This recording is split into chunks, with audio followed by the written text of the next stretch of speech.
What can we do then? Well, I think one thing we have to do is recognise that food insecurity can become a major issue in Australia beyond those clusters if we don't look after our food growing lands.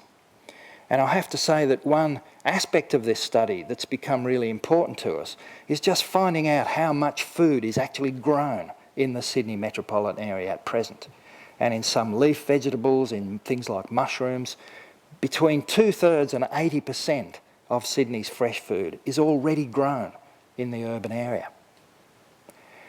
And there's a very big trend in the international food security literature on health grounds, on climate change grounds, on social inclusion grounds to localise our food provision systems.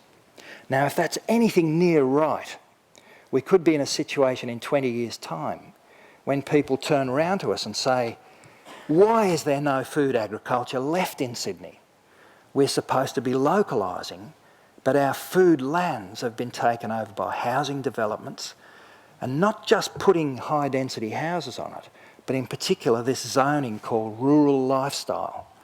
And maybe 60% of the best food growing lands in Sydney right now are zoned rural lifestyle.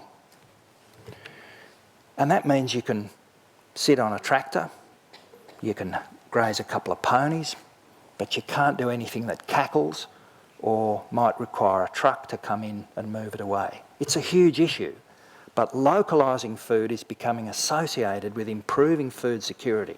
There's a long way to go, there's a lot we don't understand, but I'm worried about that map from the Metro strategy, a map of production in the city, and agriculture's not even there.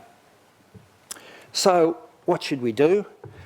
In the final analysis, I would like to see specific urban dimensions built into those national stimulus packages, and especially the infrastructural expenditures. As Raja said, they're all the right directions, but why don't we get together and have an urban dimension, a targeted urban regional dimension to those strategies?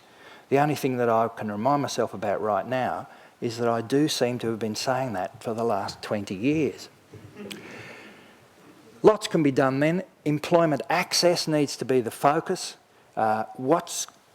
In a recession, it is going to be about creating jobs, but we can't afford to lose sight of the fact that it's not jobs alone, but it's access to jobs. That can depend as much on childcare, as much on transport, as much on education, training and things like that, as it does on the existence of jobs. Remember the Auburn syndrome, lots of jobs in your own backyard that you can get no access to.